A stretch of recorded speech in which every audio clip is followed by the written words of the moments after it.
महाराज जी, पुराने समय में संत महात्मा गृहस्थ जीवन का भी पालन करते थे और मोक्ष प्राप्ति करते थे, तो महाराज जी वैराग्य की क्या आवश्यकता है? या केवल कपड़ा उतार के बाहर चले जाने को ही वैरागी कहते हैं क्या?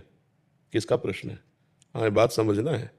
केवल स्त्री संभोग ही गृहस्थ मार्ग थोड़ी है, केवल कपड़ा उतार के फेंक देना ही वैराग्य मार्ग थोड़ी है।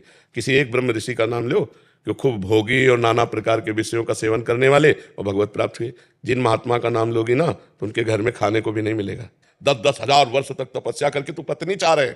करदम जी ने 10,000 वर्ष तपस्या करके तब भगवान जब प्रकट हुए तो उनसे कहा मुझे पत्नी चाहिए। तब देवहूति जी महाराज मनु की पुत्री पत्नी रूप में मिली। फिर एक दिन देखा देवहूति जी की तरफ तो मानो उन्होंने कहा कि प्रभु, भावना में देखा कि देवहूति जी कह तो नहीं पा रहे लेकिन मानो ये चाह रहे कि गृहस्थ धर्म का मुझे फल मिलना चाहिए। तो अपने तपोबल से उन्होंने ऐसा विमान बनाया 9 खंड का और कहा स्नान करो सरोवर में। तो दिव्य देव शरीर 9 रूप धारण करके करदम जी ने 9 कन्याएं प्रकट की।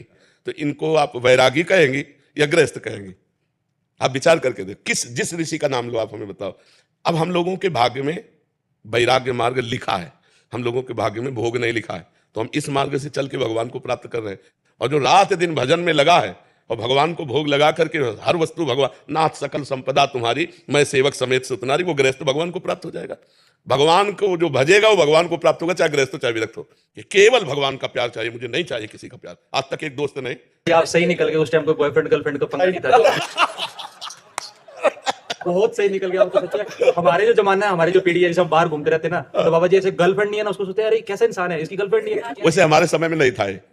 जब स्कूल जाते थे तो ये मतलब ये कोई प्रपंच की बात ही लेती नहीं है तो हमसे कहते हैं तो कोई गर्लफ्रेंड ही नहीं है। भगवान को बुलाया, इतना बढ़िया दोस्त है भगवान। तो देखो ऐसे हमें दोस्त मिल गए दोनों, प्रिया प्रीतम, श्यामा श्याम, कि पूछो मत, हमें किसी की जरूरत नहीं।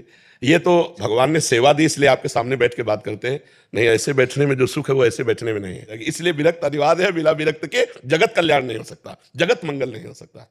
समझ है?